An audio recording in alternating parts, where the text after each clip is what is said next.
Hello, and welcome to Take 5 with Fanae 5. Hey, that's me. Today is March 7th, and I'm coming to you to talk about the weekend review.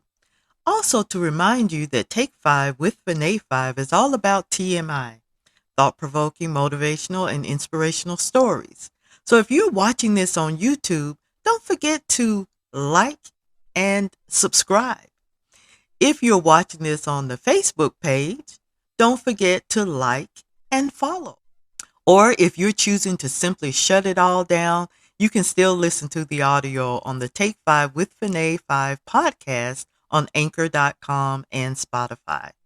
So let's get to it. This weekend review. The elephant in the room is everybody going to the hot ATL for the NBA All-Star parties. The game is tonight, but there have been people, from what I understand, descending upon Atlanta since Thursday. Unfortunately, there has been some violence that has resulted in the deaths of several people, and that is truly, truly unfortunate and unnecessary. I do understand people wanting to get out of the house. They are just pandemic weary, can't take it. There are people like me who have worked from home since March, and some people are like, oh my gosh, I can't wait to get back in the office. And then there are people who are like, no, I'm good. But at this point, people are ready to find some sense of normalcy back in their life. We have to remain vigilant. We have to understand that this virus is still active. People can be asymptomatic and still have it. If you're not social distancing and not wearing a mask, it's very likely to get the virus. And maybe people don't care about the people in their orbit for a party. But think about the loved ones when you get back home. We have to remain vigilant. Let's look at some numbers. So when you think about it, by age, 18 to 29-year-olds are 22% of the Georgia cases, but only 0.6% of the deaths. On the other hand,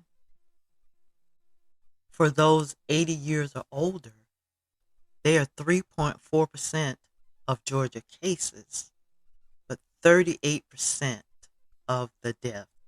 Those were Georgia numbers, and the numbers are probably similar around the country. Now, let's talk about the weekend review. On March 1st, we celebrated the birthday of Harry Belafonte. You may or may not know that he was a key driver in the whole We Are the World initiative. And I love his quote. And he said, "My activism has always existed. My art gave me the platform to do something about my activism." On March 2nd, 1972, Dr. Jerome Holland was elected to the board of directors of the New York Stock Exchange. March 3rd, 1821, Thomas Jennings invented the dry cleaning process. On March 4th, we celebrated the birthday of the first African American female dentist. Ida Gray Nelson Rollins was born March 4th, 1867. On March 5th, 1985, the U.S. Postal Service created and delivered a commemorative stamp for Mary McLeod Bethune. March 6, 1857, the U.S. Supreme Court finally ruled on the case of Dred Scott versus Sanford. Although he did not win at that time, Dred Scott kept fighting and he was eventually freed. We Are the World was recorded in January of 1985 and released March 7th of that same year. That was a very quick overview of a week in review. We have to remain vigilant with COVID-19. Also, there are many little known history facts that I am determined to continue to bring forward. Thank you for joining me here at Take 5 with Fanae 5. Hey, that's me. Be safe and be blessed.